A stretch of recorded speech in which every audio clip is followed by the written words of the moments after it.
Which two essential requirements must be satisfied for a cellular network to operate effectively? So if we observe the options carefully, then only two things are discussed here.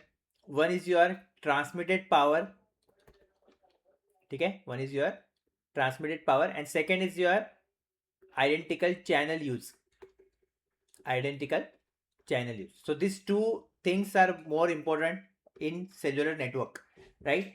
Now, whenever transmitted power is more, first point, whenever transmitted power is more, then whatever signals we are transmitting from one cell to another cell, it gets spread into the other cell. Okay, so spreading happens, spreading of signal happens.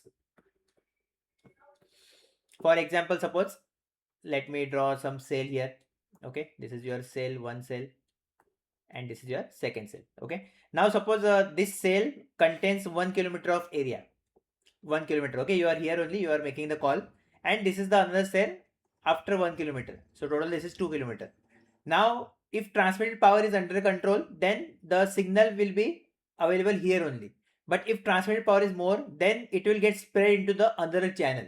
And because of this, what will happen? Interference. Okay, because of this, what will happen? Interference. So other users also face difficulty in calling. Okay, because of this signal.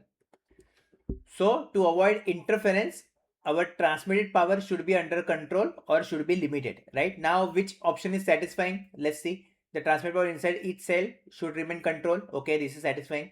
The transmitted power inside each cell remain unrestricted. Okay, no, there should be restriction. Okay, so B gone. The transmitted power inside each cell should remain controlled. Okay, and here remain uncontrolled. DB also gone. Right now, the only options are A and C left. Now we will go to the other parameter, that is identical channel use, or sometimes I can say identical frequency use. Okay, now let me draw some another cells for you guys. So this is suppose cell A, cell B, cell C. Okay, here also we will draw some cell like this. Okay, now what will happen? The cell B is the neighbor of A and C. Okay, the cell B is what? Neighbor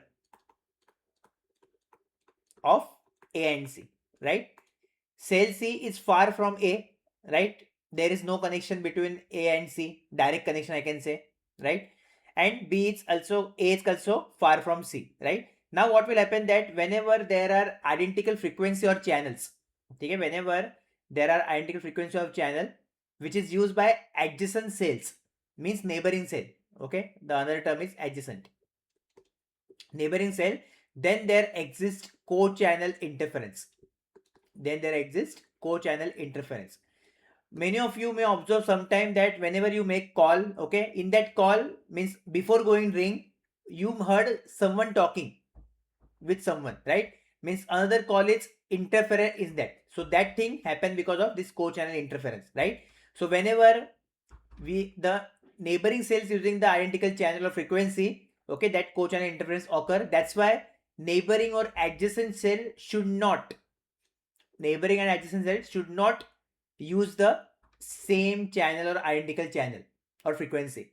Okay, if channel C uses the same frequency, suppose 100 megahertz is used by A, 100 megahertz used by A, so channel C also can use 100 megahertz, so there is no problem. But if the same 100 megahertz is used by B, then there is a problem and co-channel interference occur. Okay, so to avoid co-channel interference, the adjacent cell should not reuse the identical channel or frequency. Okay, so let's take the option again. Now only A and C left.